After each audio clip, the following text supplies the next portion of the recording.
In this video, we're going to be talking about scales.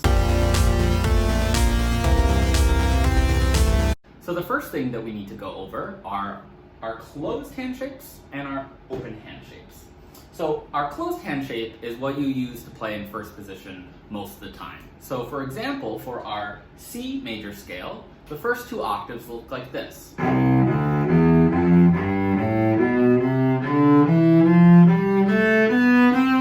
So you'll notice that there is a half step between 1 and 2, a half step between 2 and 3, and a half step between 3 and 4, right? Nice equal spacing on the cello left hand.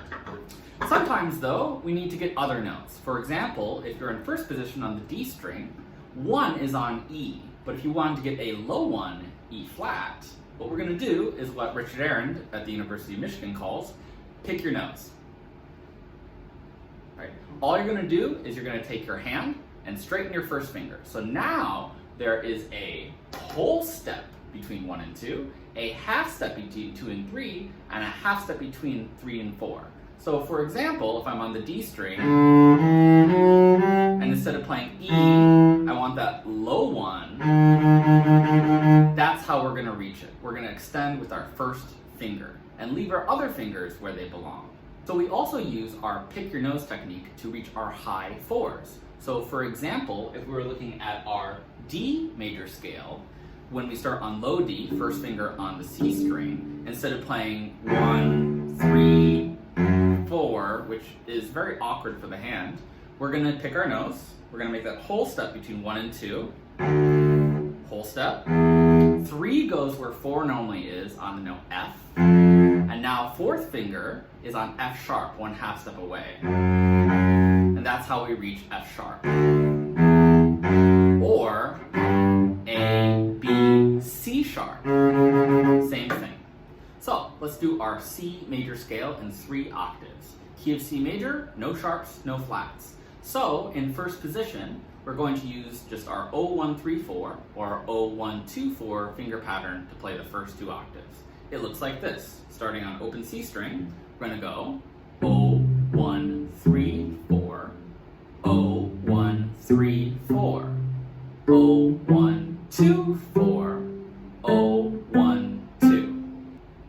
So one of the things I get asked a lot as a cellist is, how do you know where to put your fingers? And it's a good question because when you look at the fingerboard, there's nothing to tell us where to put our fingers, unlike pianists or guitarists who have keys or frets. However, on the cello, we do have a couple landmarks, and because we only have a few, they're very important. So the first landmark that we have is right here at the crook of the neck, right here at this almost right angle. So if you take your hand, your first position, all you gotta do is just slide your whole hand down and let your thumb hit the crook of your neck, and first finger should be somewhere above your thumb. It's gonna differ cello to cello. The other landmarks that we have on our cello are what we call harmonics. So for example, if you find that note E, using your thumb here and your first finger here, take your finger and just take the tip of your finger, but don't press the string all the way down to the fingerboard. What you're gonna do is you're just gonna lightly touch it to the string and you'll get this sound. And maybe it's not super clear or ringing yet. You might have to move it a little bit to find a really good, clear ringing sound. We can find the note E by finding our harmonic. And we can find our harmonic by finding our thumb crook here. So we're gonna leapfrog from position to position. And as long as you know where you are, how you're getting to where you're going, and where you're going, you're gonna be just fine. The other harmonic that we use as cellists is what we call our middle harmonic. So if you look at your cello, at the very top of the nut where the strings come off of the peg box, that's what it's called, peg box. And the bridge, exactly halfway in between, we're gonna find this A harmonic. So again, it's gonna differ from cello to cello, but it's basically a couple inches away from the very top of the box of the cello. So my A harmonic is right here. But if I move my finger around, you can kind of hear it go in and out of focus. So you kind of want to find the right, the center of exactly where that note should be. And you'll know it's the center because, again, you'll get a really nice ring. So now that we have those landmarks, let's go over our shifting. So second finger on the A string, C natural. Place fourth finger on D, a whole step away. Now we're going to shift from 4 to first finger. We're going to shift from D to E. So first finger is going to go all the way down, hit the crook of the neck, and we're going to find that note E. If you need to, you can use your harmonic. Okay. Next comes F, 1/2 step away, so a little half step. Next comes G, fourth finger, whole step. So 2, 3, 3, 4, 2 half steps equals 1 whole step. Now we're going to shift a whole step from G to A, right? And we're going to go from 4 to 1. And again, that's where finding that A harmonic is going to be really important. Especially if you're used to only playing up to 4th position, A harmonic is a real lifesaver. So now that we have our first finger on A, we're going to do a whole step to 2, B, and then half step to 3, C natural. And that's the top of our scale. So now I'm going to do that again slowly for you. So 2, 4, shift to 1, E, 2, 4, shift to A. So this is what the 3-octave C major scale looks and sounds like.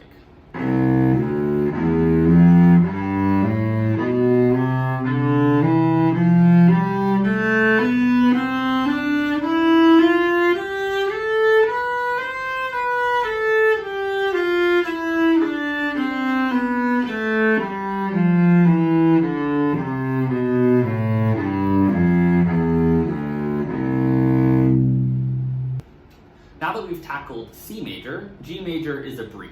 So it's the same 0, 1, 3, 4 pattern. 0, 1, 3, 4. 0, 1, 2, 4. And the same shift down to E, thumb at the crook of the neck, 1, 3, 4. And then back down. Shift from E to D. And then back down. And that's the G major scale. Here's what the 2-octave G major scale sounds like.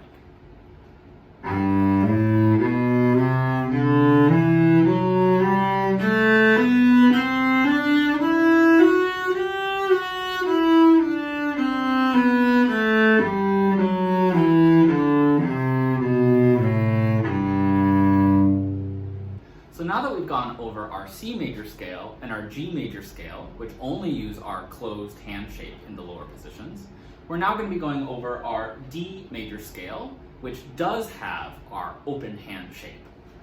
So, first thing I'd like you to do is take your first finger and find D natural on the C string. That's our low D, right? We're going to straighten our first finger, we're going to pick our nose, and then we're going to find second finger where third finger normally goes on E. Third finger is where fourth finger normally goes on F. And then our fourth finger is just 1/2 step higher, right, to get F sharp, so we can get that do, re, mi. Do, re, mi. So if there's one thing I notice when I'm doing sectionals at different schools, it's that F and F sharp is the most commonly played out of tune note. And I think the reason why is because it's just kind of a weird pocket of the cello. So whenever you're setting fourth finger, really listen carefully to make sure that F sharp is really in tune. So the pattern is really easy. It's just 1, 2, 4. 1, 2, 4, open G.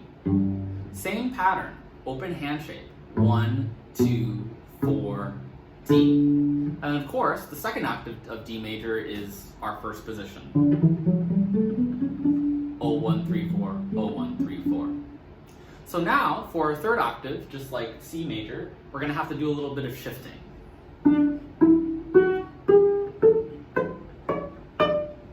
So just like our C major scale, we're going to have to do a little bit of shifting.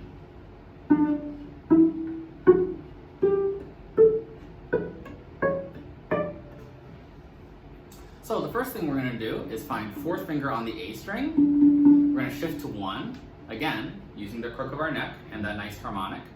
E, third finger on F, a whole step away. Fourth finger on G, a half step away. And then from G to A is also a whole step. We're going to shift and we're going to put our first finger there. But remember that that A right there is our A harmonic. So as we go from G to A, you can kind of slide into it as you practice it. And as you get more confident, you can even just find it with your finger. I am totally fine with you putting a sticker or a tape or a pencil mark with graphite on the fingerboard if you need to mark where it is. I've done that before for concerts. I cheated. Sue me. Okay, so now let's do a little bit of shifting. So find fourth finger on D on the A string, right? Shift from D to E, right? Whole step, and use the crook of the neck or that nice E harmonic there to find it. Okay, set third finger down, F sharp. And now we're gonna shift with our first finger to G. So half step from F sharp to G, but that first finger is gonna go on G. Good, go. So again, find your E, find F sharp, third finger. Now shift first finger to G. And at this point, I do recommend taking the thumb and bringing it around from the crook of the neck. I think that's an important thing to choreograph and decide when the thumb comes up and when the thumb comes down. So the thumb is up now. We're going to play first finger on G, second finger on A, remember, that's our harmonic. Now we're going to shift a whole step from A to B, from second finger to first finger. Now we're going to put our third finger, whole step away, C sharp, and then third finger, D. And that's the top of our scale. So this is what the D major scale looks and sounds like.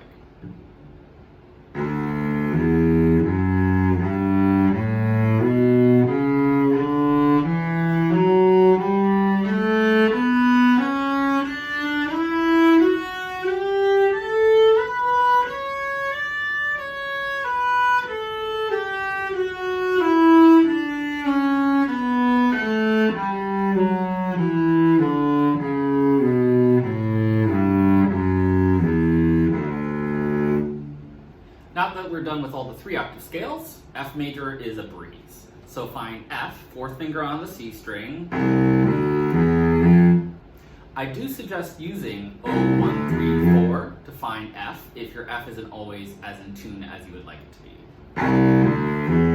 That always helps me find it.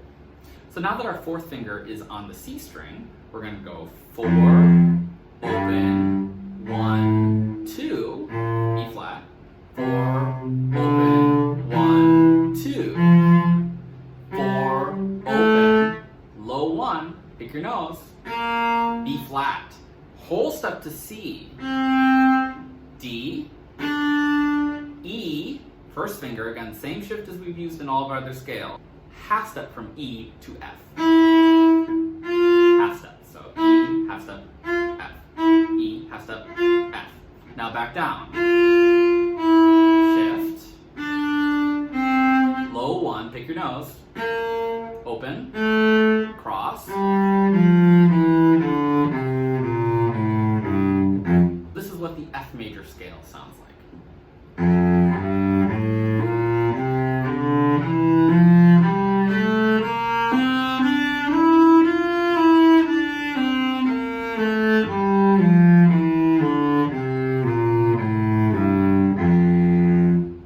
My solution to the C chromatic scale.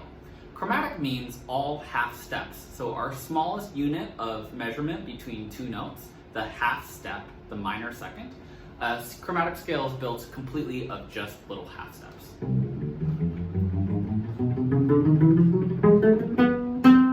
So starting on the C string, we're going to play C, low 1, 2, 3. So low 1, second finger's on D, where our first finger normally is in first position.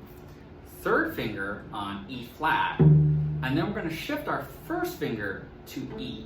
E is where our third finger normally goes when we're playing in first position. So I'll show you that again. So open C, low 1, a half step from 1 to 2, a half step from 2 to 3, and then we shift from E flat to E. Let's go 1, 2, 3, E, F,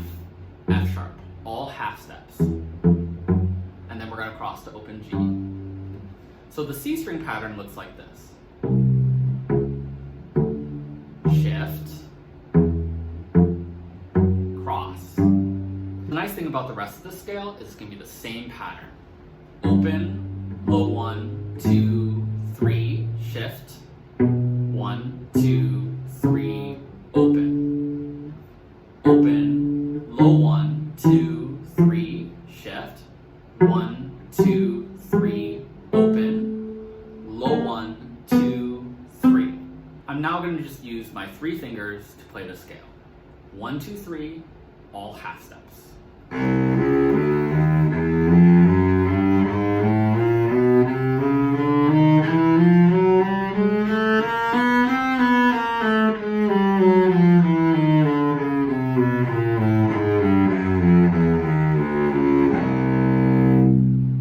Just a couple notes to wrap up our session on scales. The most difficult portion of this audition are the scales.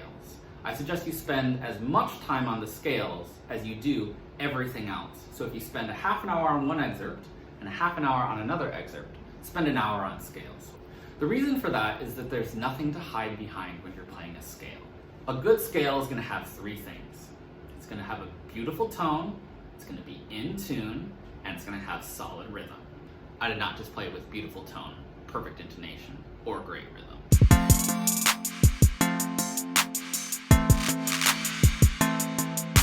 My other pro tip for you is to use a metronome and to use a tuner.